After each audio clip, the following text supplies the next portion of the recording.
First weapon we're going for is the previous winner, the Shadow Tracker. So we're going to drop here.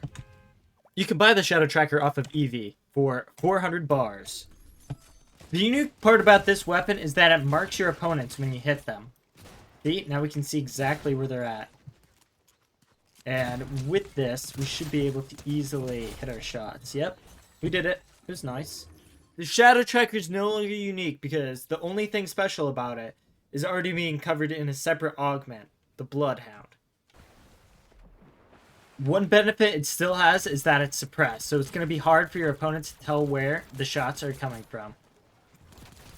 We're going to try and finish him off here. It's going to be close, but we got him. It's just an adverse... It's just a really good weapon. What can I say?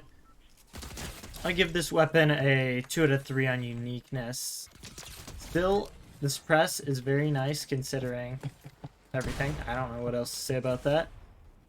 Because of how useful it is at being a suppress tool, I'm going to have to give it 5 out of 5 on usefulness, and I think this is just an awesome weapon, so it gets 2 points for coolness. So that's a total score of 9 out of 10.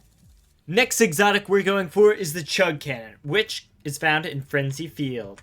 Sunflower sells it for 600 bars. The Chug Cannon basically is infinite heals. This amount of heals can really help in battles that go on for a while. The Chug Cannon is really helpful if you take damage often, or you have a team and you need to heal up easily. Well, we just killed the person with the car by accident. I was gonna say something there, but overall I'll have to give this weapon a 4 for usefulness, a 1 for coolness, which is, I feel, about accurate, and a 2 for uniqueness, because it has a unique function in that it replenishes itself, but besides that, there's plenty of other heals in the game.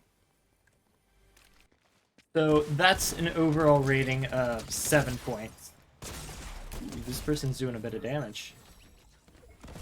No! Next weapon we're going for is the Chili Chug Splash, which is going to be found right about here.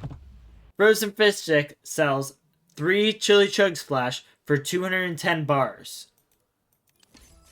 This exotic gives you shield and boosts your running speed, which is really... They were easy, but this person is not. So we still have the Chili Chug. I feel like it is pretty useful as a healing item, but its combat advantages are limited. And that's why I'm giving it a 3 out of 5 for usefulness, 2 out of 2 for coolness, and 2 points for uniqueness, which that's a total score of 7 points. Next weapon we're going for is the Dub, which can be found at Anvil Square. Slurburger sells the Dub for 600 bars. The Dub is an exotic weapon that shoots you or your opponent back when you fire it. The Dub, with its limited amount of shots, is not very useful of a weapon. So I'm going to have to give it 1 out of 5 on usefulness. And it's pretty unique, so I'll give it 2 out of 3 for uniqueness. And it's like a 1 for coolness.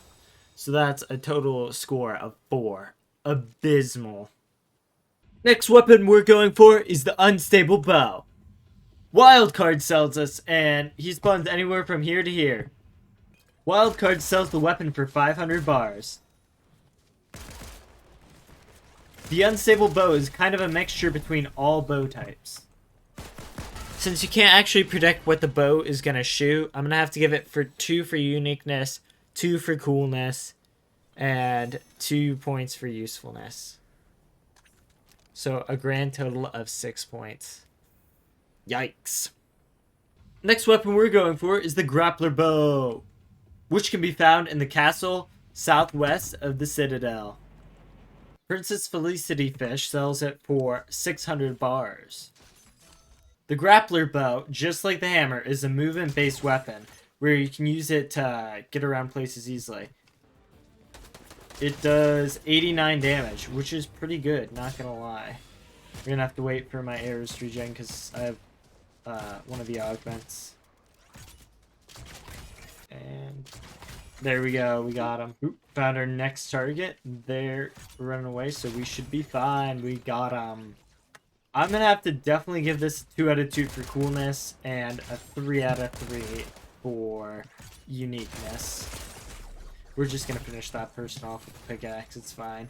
Like my last kill showed, it's kind of difficult to actually deal damage with this consistently, so I'm gonna have to only give it a 4 for usefulness because it still is a great movement tool, but just can't quite stack up with the damage. Okay, this is not a good fight to get into. I should have got out of that. Alright, because this is almost perfect, but a little bit off, I'm gonna have to give the W this season to the Shadow Tracker. Thank you all for watching. Have an amazing day. Adios!